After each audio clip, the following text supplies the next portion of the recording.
Hello and welcome to Radiant Realization with Namrata. Today I have with me Laveena. She's a life coach and a mindfulness instructor. Laveena, I'm excited to have you today on my show. Thank you. Thank you so much, Namrata, for this beautiful opportunity. Thank you. A pleasure to be here. All of us, we've always been mindful since the day we were born. You see a baby, a toddler, how mindful they are. We've all gone through that process. But because of this era, because when we grow up, we have so much stimulants, so much distractions around, we forget about this mindful being that we actually all are. So it's actually just coming back to who we are, who we were, and who we are, because we need it now the most, because we have a lot of distractions, we have a lot of things going around, that the small things is what we miss out, and the small things is that gives us the most of joy. So I think it was because of that, and because of me noticing myself as a mom of two, constantly keep on doing, doing, doing, doing. There was a moment where I said, okay, I need to pause and I need to reflect on how do I need to get things done. And mindfulness came into my life beautifully. I have been certified by a 15-year-old mindfulness trainer. And it was beautiful because it was putting mindfulness in practice in my life first, see the difference, see the impact it has in me and in the people around me, and then become an instructor and be able to help others to achieve what I am achieving, not what achieved, because I'm still in the process. Mindfulness is a process. Correct, correct. So, Laveena, we all use this word mindfulness very casually most of the time. But Yeah. now, from an expert's point of view, how would you define mindfulness? Mindfulness, as I said, we have always been mindful, but nowadays we forget to be mindful in our thoughts, in our actions, in our behavior, in our whole being, in our words. So we are not aligned. So sometimes we can think something, but we say something else and we act something else. So there's no alignment.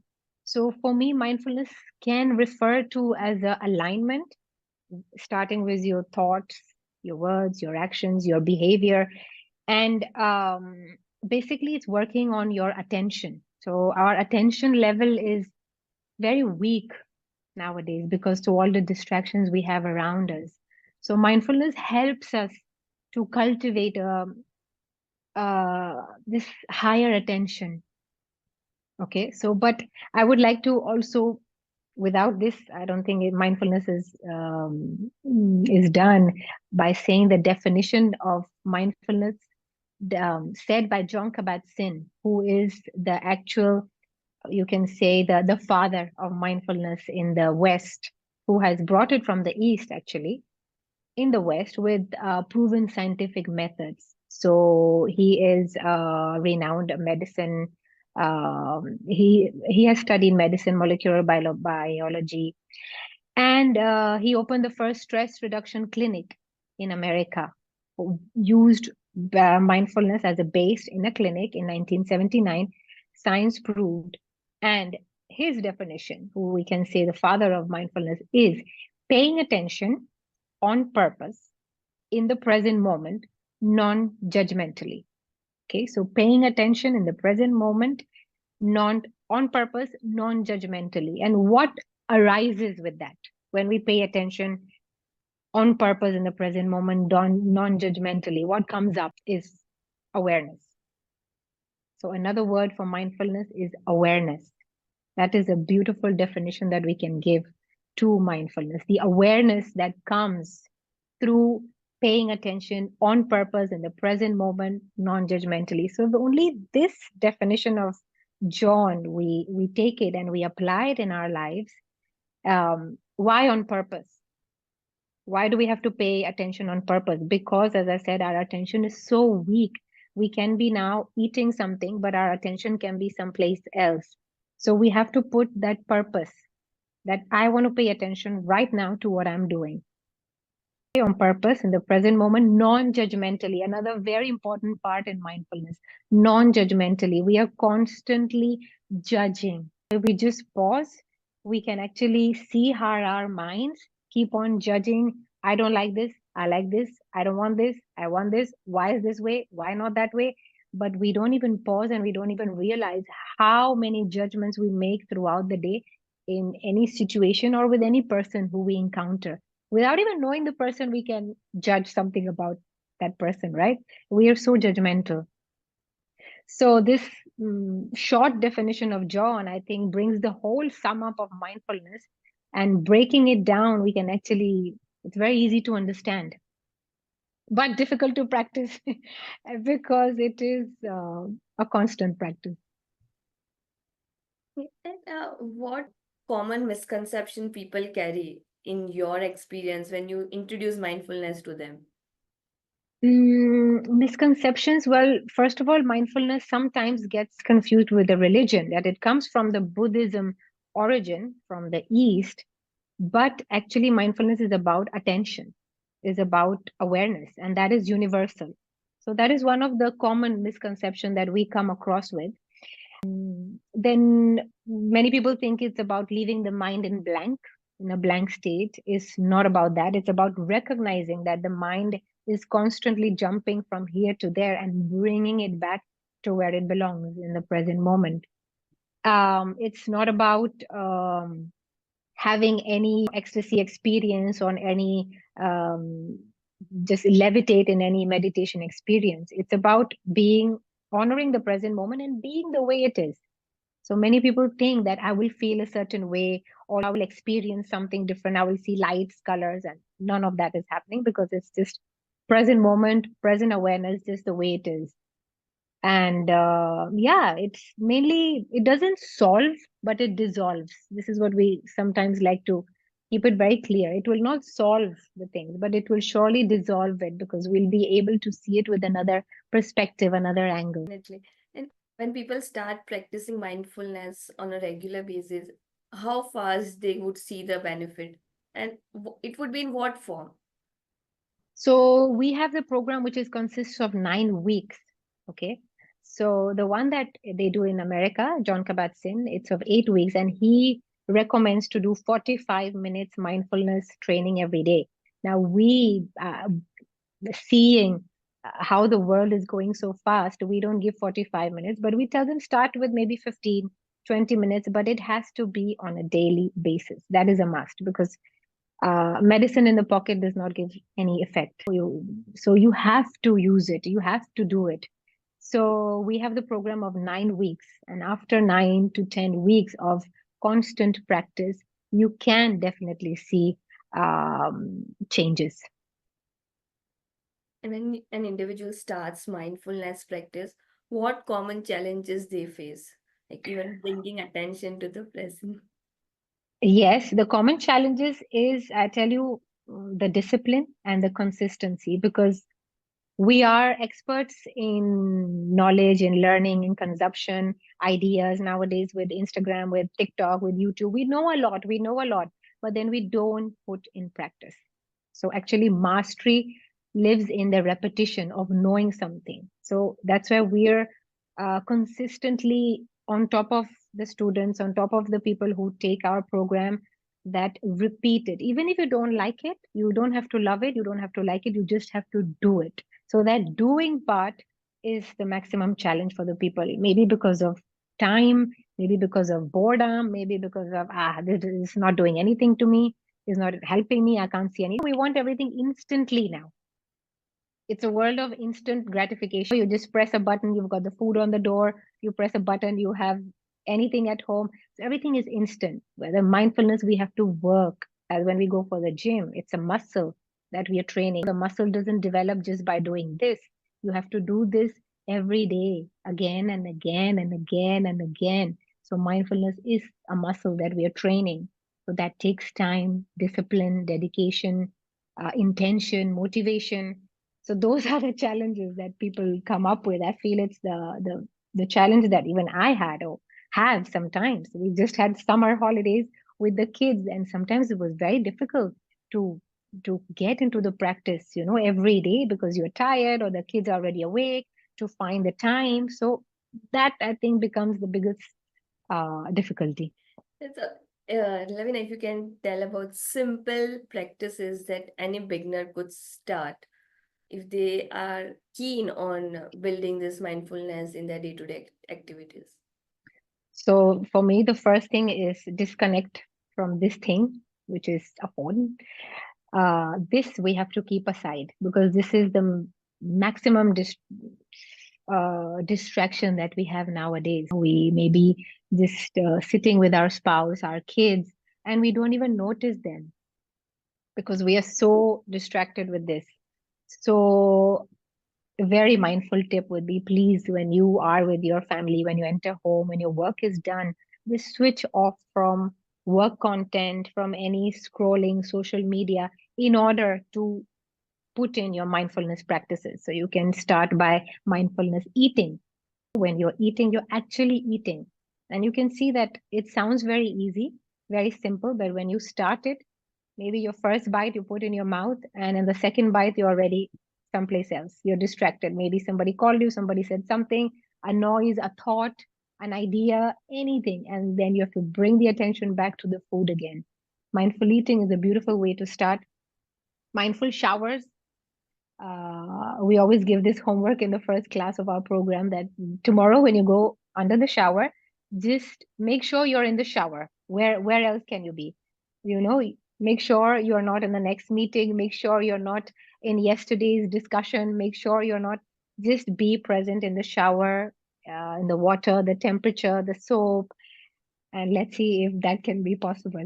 So it's because we get distracted too fast. So these simple mindfulness techniques or tools or way of starting is beautiful. And then, of course, we have our breath meditation. So, coming back to the breath, coming back to the body, that is the basis, the foundation of mindfulness, which Gautam Buddha gave us, was my body and breath awareness. So, by just simple breathing, that I am breathing, what is my breath feeling like? What is my body? How is my body feeling? The sensations I'm having right now, right here, is mindfulness, is awareness of the present moment. Yes. So, yeah, those are just the simple ones. Mindful walking can be another one. Hmm. Uh, when you're walking, mindful driving, just whatever activity you're doing, Hmm. just making sure you're doing that. And that is the most difficult thing because we are always caught up in the mind up here, and disconnected from Hmm. here below, from our body. So anything that consists of using your body, your breath, you can immediately connect to the present moment and be mindful. Usually we say, right, that time flies when you are with your loved ones, but when you're Yeah. with bad boss, it just does not go. Now, with mindfulness, how does our perception about time changes? Because you stay in present most of the time, right? Through body awareness, because our body is present in now, in the moment, here and now, but our mind keeps on going on the past, on the future, or judging, like you just said, a boss. So you will be constantly judging him, and that's it. You're away from the present moment because you're already caught up in the conceptual thinking, right? And we are disconnected from all the sensory activity. So we get in the perception of time through sensory activities as well, through touch, through smell, through hearing, through seeing, which helps us come back to the present moment. And of course, through body scans, we do lots of body scans. So we get more and more, we inhibit our own body. We have completely forgotten, I feel. We know how to look good, how to wear clothes, and but then we don't know how to be in touch with our own self, with our body. What is my body telling me? Why am I feeling this? Paying attention. So we come back to our body. The perception of time is always in the here and in the now, through our body and through our breath. Hmm. Okay. What is the role of mindfulness when it comes to managing anxiety, stress, which has become like our best friend, right? We cannot Mm, stay without them. yeah, yeah. Mindfulness has lots of benefits. So one of the benefits is neurological and cognitive benefits. So stress is part of that. So what happens when we practice mindfulness practices and meditations and lifestyle? There is an organ in our brain, which is the amygdala, which secretes this hormone, which is cortisol, which is our stress hormone. So, with constant and daily practice and disciplined practice of mindfulness, uh, the size of the amygdala can reduce. It has everything is science based. It's nothing that we are inventing or we are. Everything is science proven. And as well as that, our prefrontal cortex, which is the part of our brain which in decision making, concentration, memory, all of that strengthens when we do these mindfulness practices. So then automatically, when a stress or a anxiety moment is there, we are able to decide, do I respond or do I react to it? Automatically, and then my stress alarm doesn't on so fast because it's already reducing with the mindfulness practices. Hmm. Yeah, that is the way, more or less, to explain it in this way. But there are many, many benefits of mindfulness apart from neurological. We have physical benefits, we have emotional, we have spiritual, so many more benefits. You can just type benefits of mindfulness and you have vast of informations in Google. And now even more, so much of research is going on that what is it that mindfulness does? Why is it working so well? And it's beautiful to see all the research going around. Okay. So, Luna, if you can share some research around how mindfulness helps in emotion regulation, I think probably that is one of the major challenges with lot of people. Yeah, emotional regulation and you can see mental clarity is because of the prefrontal cortex. It activates, it strengthens, you can take better decisions. And as well as that, you welcome your emotion. We don't solve it, we dissolve it.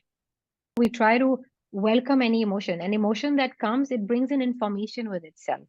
It's like the postman when it comes to you. There's something he wants to give you, some information coming to you. So emotion is the same thing. So that is part of our program as well. We have a whole week on talking about emotional well-being, how we can regulate it and how we can welcome it and how we can work on it. Yeah. How it helps in physical fitness, physical health, or managing chronic health disease. What role would mindfulness play? Physically, there are lots of benefits. I think one of the main benefits is it strengthens our immune system. It can reduce coronary risk, and all this has been proven. We have less muscular tension because of the practices, because of letting go, because of accepting the way things are. So then we let go mentally and we let go automatically physically. So we feel less tension, less burden.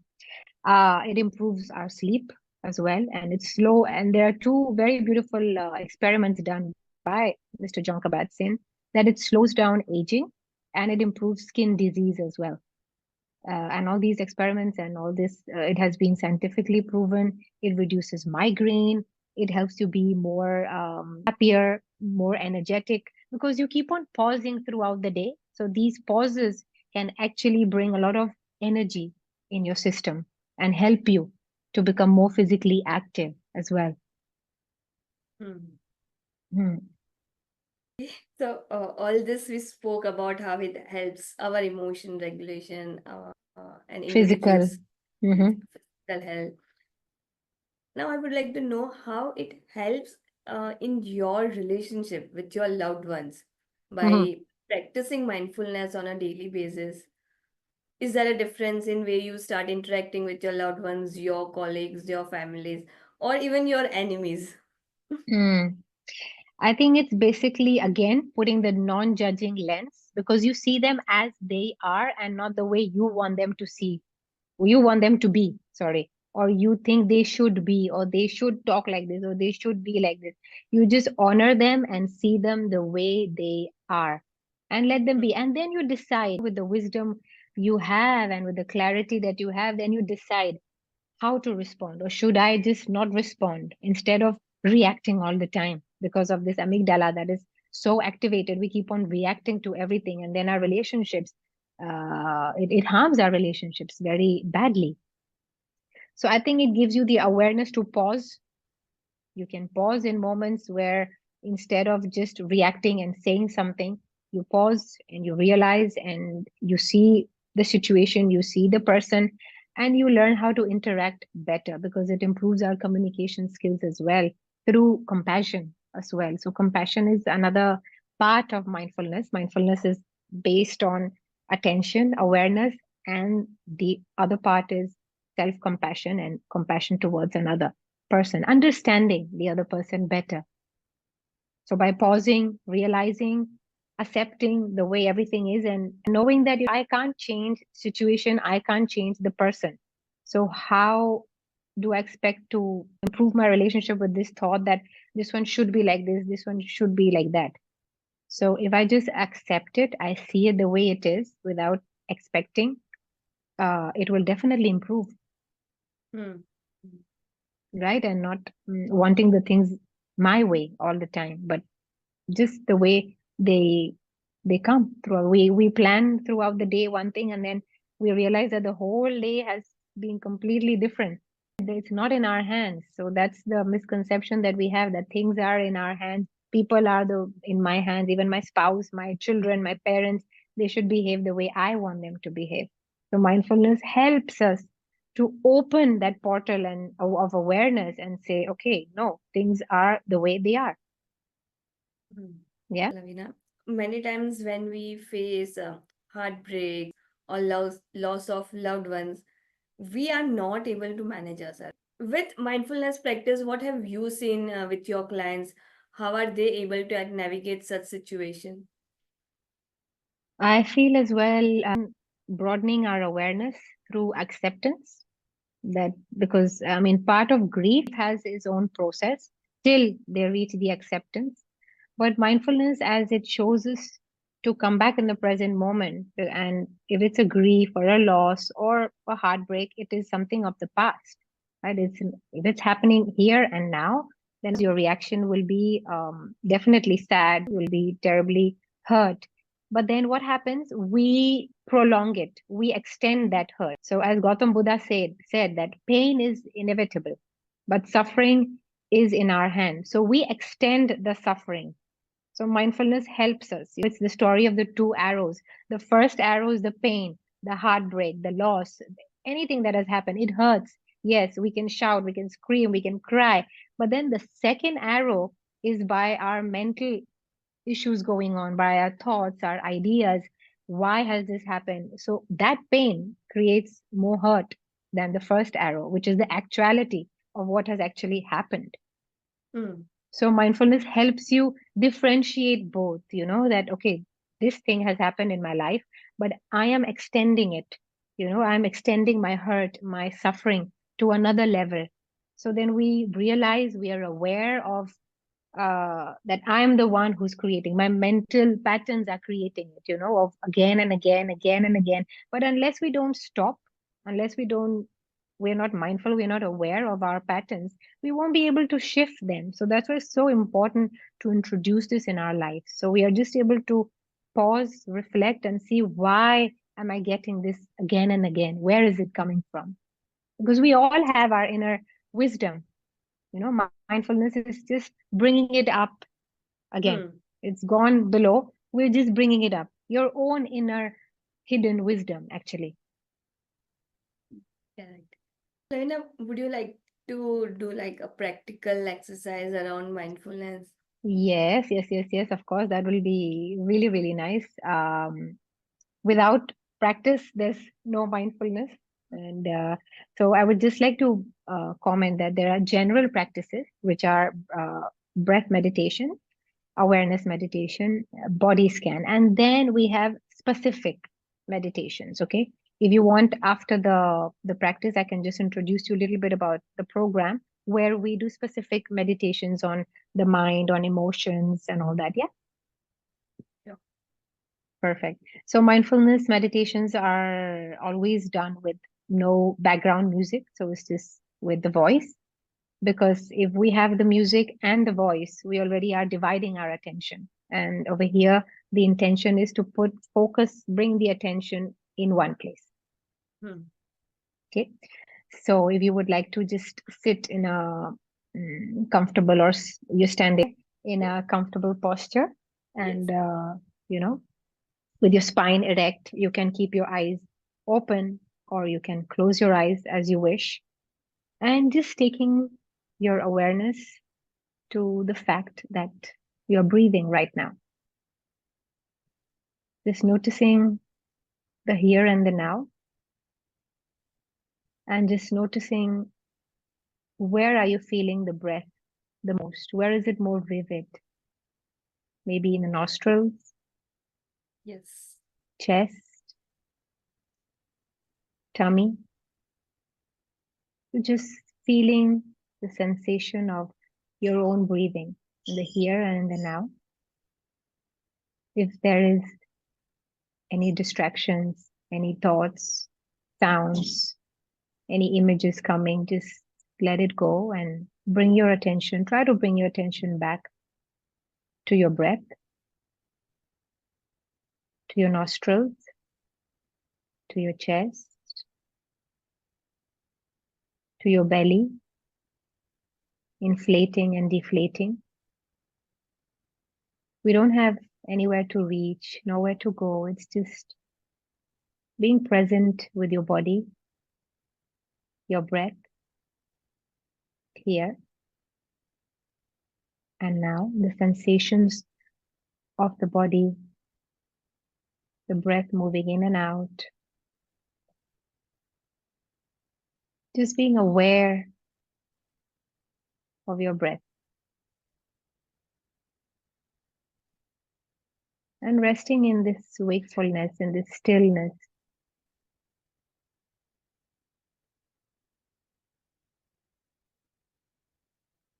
moment by moment, breath by breath.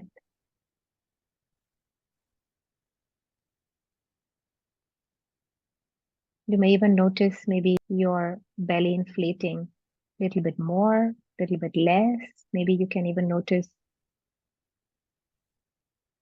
the temperature of the breath, of the air coming in, coming out, any difference.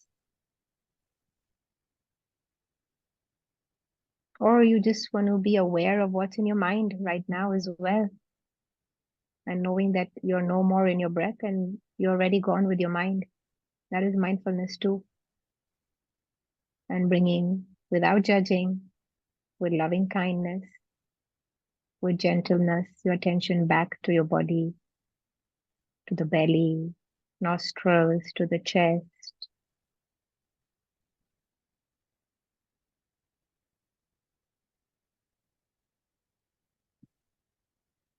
and coming back to the present moment,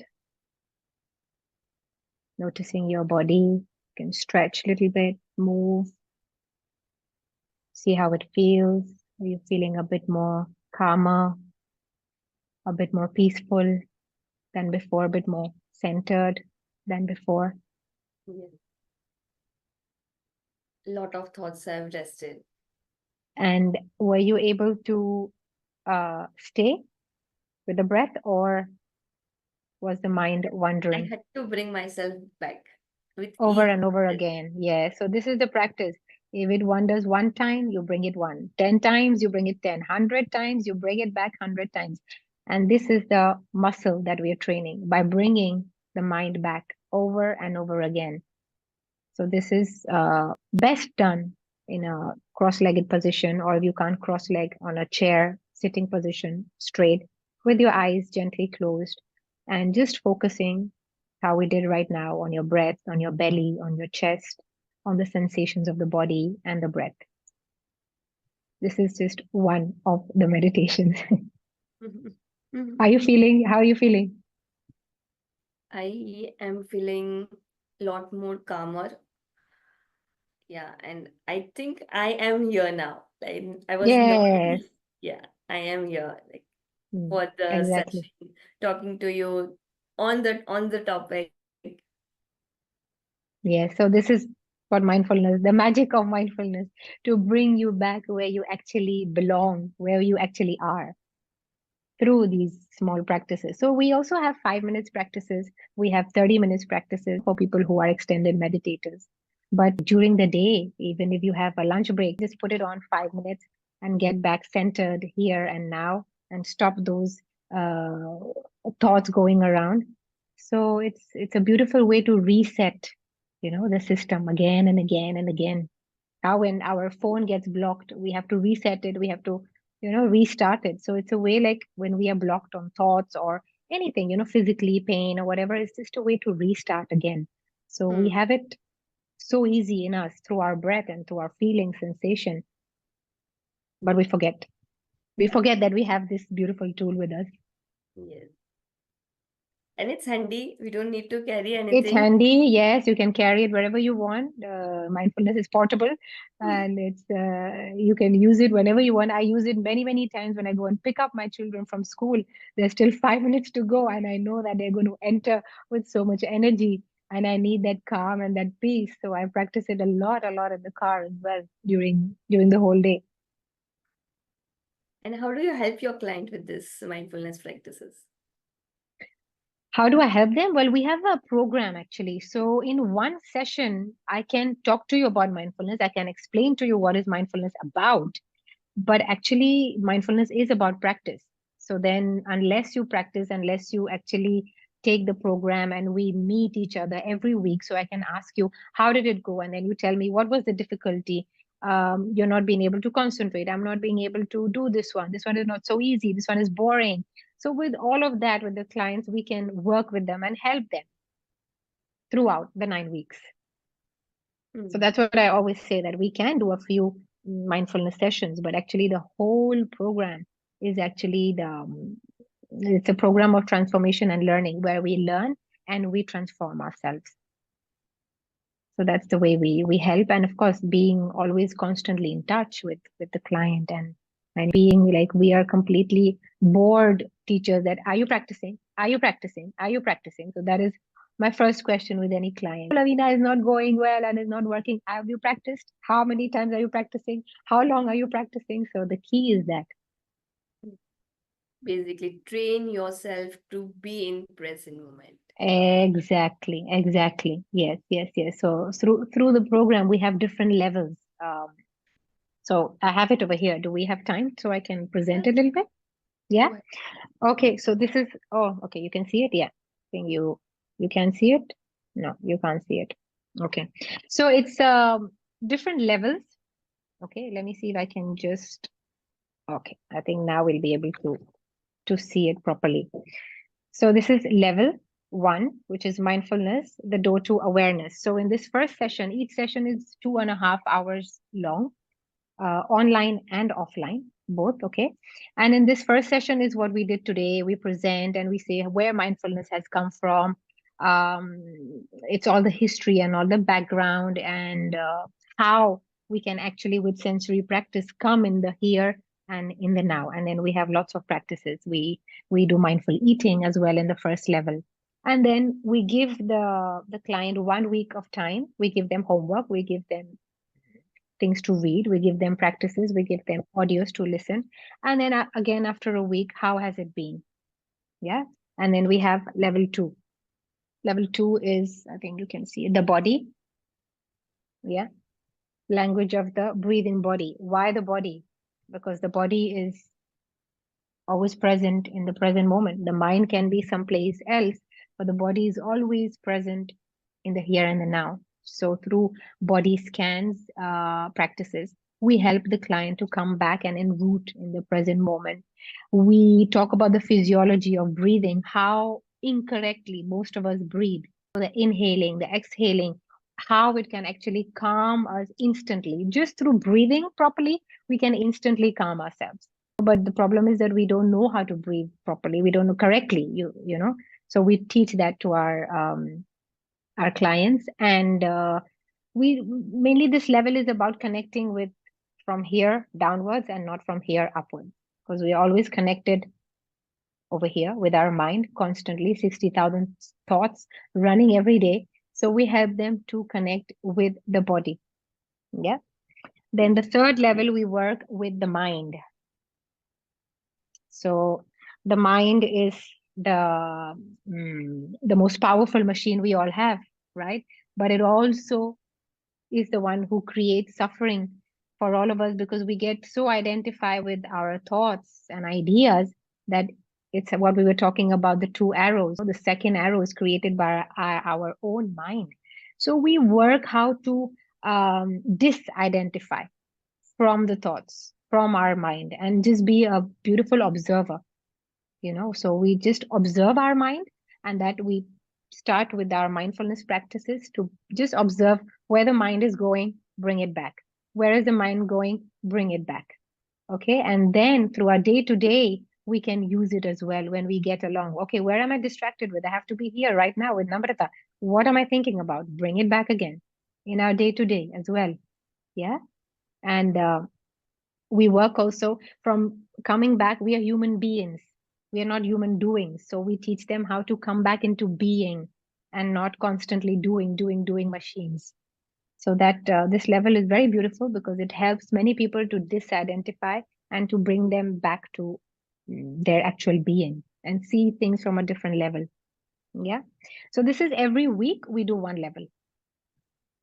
And this is level 4, which is emotions, which is what you were talking about, how to have that emotional clarity, uh, because we don't stop and we don't see the information it's bringing in our body. So every emotion is felt in our body. So we teach them how to pause. We teach them the three systems, emotional systems we all have integrated, the ladder of emotion, how to deal with them, where to pause, where can we find, where do you feel it the most? Do you feel a chest pain? Do you feel your jaws are, getting tighter? All these are emotions which are coming up and your body is feeling them.